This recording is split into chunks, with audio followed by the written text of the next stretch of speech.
Good morning, good afternoon, everyone. James Hicks here from Hicks New Media. Welcome to another episode of the Digital Collective, where we talk to the entrepreneurs, the technologists, the folks that are leading the charge, leading the effort from an enterprise technology perspective. Today, I am thrilled, I am humbled, I am honored to be joined by Michelle Stout. Michelle Stout is the Senior Director of the International Trade Group at Intel Corporation. She leads that organization's worldwide trade operations. Today, we're going to be talking a little bit about her story, her professional journey. We're going to be talking about some of the key initiatives that she and her team are focused on and why those initiatives matter to each of you. Then we're going to dive in and talk a little bit about Manufacturing Day, an effort, an initiative that's coming up at the end of this week, and understand what Intel is doing in recognition of Manufacturing Day and how maybe you can get involved with that as well. Ladies and gentlemen, without further ado, Michelle Stout. Michelle, how you doing? Thank you. Thank you very much. I'm good. Thank you, James. Fantastic. Look, I want to go ahead and get straight into it because you are a fascinating person, and not just from the research that I've done, but just hearing and talking with you the other day as well. Your journey, your role, the activities that you're involved in. But before we get into that, tell the folks kind of that elevator pitch of who is Michelle Stout. Wow. Okay, let's see here. I was born and raised in the Bay Area. You can say I grew up in a pretty disciplined home. My father is retired Navy, my mom, very God-fearing. I'm the youngest child with three siblings. I'm a wife, a mother of three children. And let's see here. I can't read notes, but I do play piano by ear. I'm married to a musician. He's a former member of a band called Motley. Not sure if you heard of him, James. Definitely. Um, yeah, and my daughters play piano as well. They sing in church choir, and so I guess you could say we're a musical family. I love the beach, music, art, I love technology. I love it. I love it. You drop out the O's Motley thing. We got to talk to your husband too. So back in a previous life, when I worked for Clear Channel Entertainment and Bill Graham Presents, I had the pleasure of securing one of their events, and I was supposed to be working, but I was jamming out to the music myself. So I don't know if anyone tried to jump the stage or anything because I was partying with the band. So good, great stuff there. Great stuff there.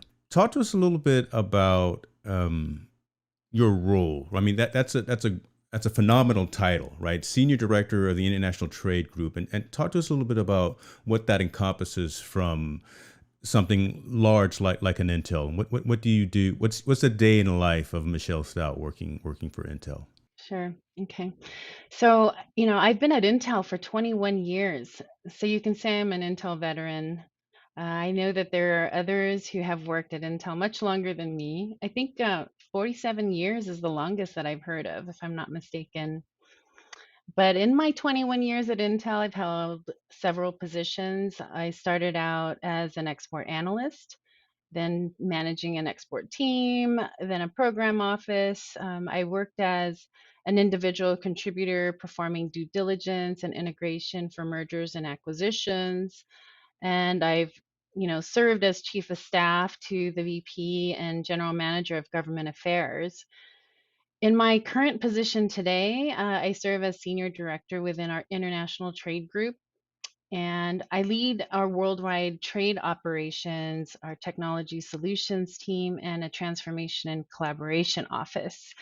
So my team is located in most countries where Intel has a presence. Okay.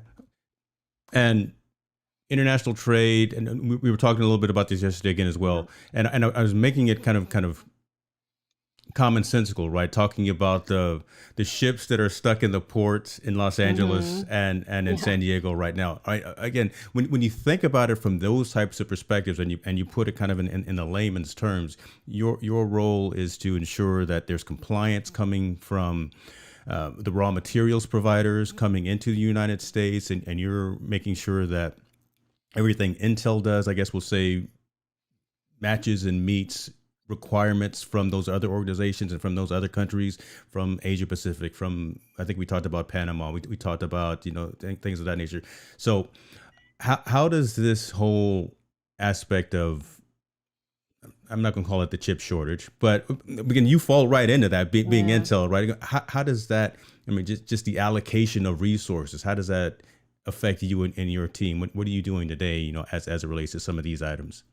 Yeah. So, as you know, everything's going digital. Mm, And this was accelerated by COVID mm, and has spurred innovation and new models of working, learning, interacting, and even how we care for each other, right?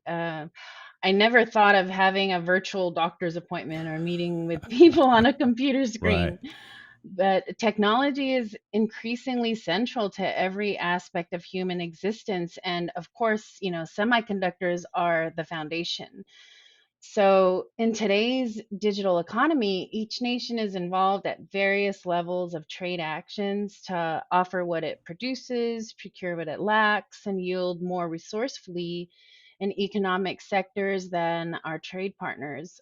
But in separation and country specific factors, those present significant challenges. Mm, And we need to mitigate or manage impact to costs, to trade facilitation, which include things like tariffs, transportation costs, time costs, and not to mention a whole bunch of other things. So our ability to compete in today's global economy relies heavily on our trade strategy and execution, and that's where my team comes in. my goodness, you are not sitting around with with your hands on your knees, right? You guys are definitely active right now. You cannot say you're bored. All right, I cannot say Right. you're bored. I love it. Yeah. And when we think about our business and our global impact, it's really our people that make it possible, right? So Yeah. our world-class talent is the heart of everything we do. And, to answer your question more specifically, my team is made up of international trade operations experts who confront these challenges head on 24 hours, 7 days a week. Hmm. Uh, they're laser focused to ensure flawless execution of the movement of goods through, geo-specific import and export regulatory requirements for Yeah. everything you can think of that crosses international borders. So when you watch the news and learn there's an embargoed country or a Mm, restricted entity, this requires us to act as a critical partner with both local governments and business units across Intel to design strategic and tactical end-to-end business solutions to determine how we're going to comply with these rules hmm. and enable our business. See, and that's the perspective that I was definitely looking for, right? Again, because we can always talk about it from the 50,000 foot level, and talk about it from what we see on the news. But again, you're living it on a day to day basis, and where, Yes. where it resonates and where it hits is, again, getting those, again, raw materials and those goods to the end consumer. I feel confident that when we got folks like you and your team working diligently behind the scenes, that we're going to get those laptops at Best Buy before before the holiday time. So let me move on because I was doing some more research, and back in April, you wrote a piece for UN Women, talking about being an advocate of digital inclusiveness. Let's dive into that a little bit and talk to us a little bit about what does that mean to you and how what's the message that you're looking to portray with this piece that you wrote talking about I am generation equality for you and women. Right. So thank you for bringing that up. That was, I'm very, I was humbled to, and when I was asked to do that piece, but in my, in my prior role, I led an incredible team dedicated to building public-private partnership solutions for governments, academia, and communities to address the digital skills gap. And that piece was an opportunity for me to speak up rather than stand on the sidelines. Mm, Times have changed considerably compared to prior generations, and it's incredible to witness the fact that still in today's times, there's a critical barrier which includes gender gaps in access to learning and employment. So, in that piece, I communicated the need to expand digital readiness for all, irrespective of rural or urban location, gender, ethnicity, age, or economic status, to create and share equal opportunities for women and girls. I have daughters, and so women should, like me, really need to stand up, take some action, and make sure that we help them. I love that. I love it. I love this comment that I'm highlighting right here. It is your responsibility to take action, right? You cannot rest on the laurels or wait for someone else. You've actually got to be an owner of your own destiny. So that is phenomenal. And I will definitely put a link to this article in the show notes so folks can also read that as well. Um, Moving on, there's some activities that are happening. I don't know if it's globally, but I know it's nationally. Friday, right? Manufacturing Day.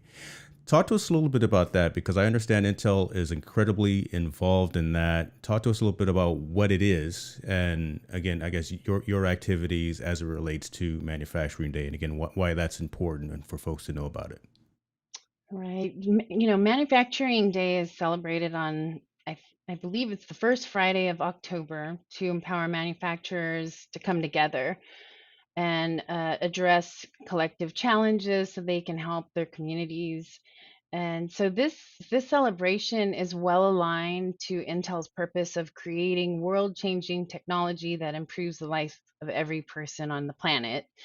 And with our IDM 2.0 strategy, as well as our RISE strategies. Mm, Uh, our RISE strategy focuses on creating a more responsible, inclusive, and sustainable future enabled through technology and the expertise and passion of our employees. Responsible, inclusive, sustainable, and enabling make up the acronym RISE. okay, I was going to ask you So, that, so I'm glad yeah. you I'm glad you defined it because I was going to ask you about that. I appreciate that. Yeah, so Intel's, longstanding commitment to corporate responsibility and sustainability, is it's deeply integrated throughout all aspects of our business. Our integrated approach created, value for Intel and our stakeholders by helping us mitigate risks, reduce costs, and identify new market opportunities.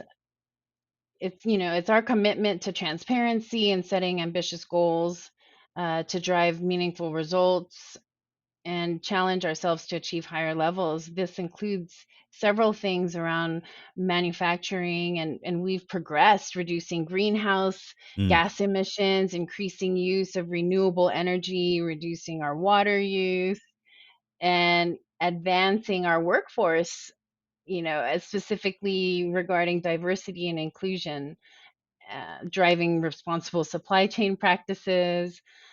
So Manufacturing Day, also urges manufacturers like Intel to participate by showcasing how people can unleash their creativity through careers in manufacturing. So for me, I hosted several About Me sessions Nice. where Okay. team members from around the world explain their path into manufacturing, specifically within international trade. It was fun. Awesome. We Are you learned. going to do that again this year? Because I mean that's valuable, right? That's the piece that I think that I know some organizations do it, but I wish more would, especially the larger organizations, right? Intel as such is really that 800-pound gorilla out there who, when you speak, folks listen. And listen, if Michelle Stout is talking, right, someone who looks like me, someone who is in a senior level position at this large organization, I'm going to listen, right? So hopefully that continues. I love the fact that you're involved with that, not just Intel. I love the fact that you're involved in this activity specifically. Um, Probably going to be all virtual, I would assume, this year. Are there any in person types of activities just due to the way that the world is right now? Well, most of it's virtual. Okay. We're following very strictly all of the health protocols. So, the About Me sessions have been virtual. It was fascinating to learn about, everybody's careers and passions. We had a lot of fun. Awesome. Awesome.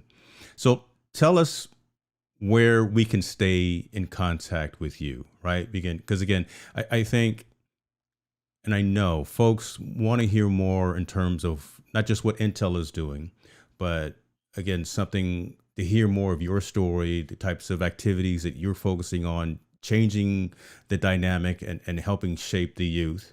I would love for folks to find a way to getting in contact with you. Either is it via, are you active on Twitter or LinkedIn or something of that nature where folks can actually find you? Yes, I can be reached through normal social media channels like LinkedIn. I have a LinkedIn account, I have a Twitter account. See now, be careful what you ask for, or what I ask you for, because now you're going to start blowing up on those social media platforms. Shell, I appreciate you taking some of the time out of your busy day. I do want to be cognizant and respectful of your time, but I wanted to get this message out, right? Talk a little bit about who you were, what it is that you do for Intel, especially focus on the activities of your team. Wanted to talk about your involvement coming up with Manufacturing Day here at the end of the week on Friday. So I think that's incredibly important. I think that's incredibly relevant. And again, just having folks see you as the person who you are in your particular role, I think that speaks volumes, and I think that resonates with a lot of the folks within my community and within my audience. So again, I just want to say thank you for taking the time and for sharing just a bit of your story. I look forward to hopefully bringing you on again soon and talking a little bit more. Thank you. Thank you for having me, James. Be well.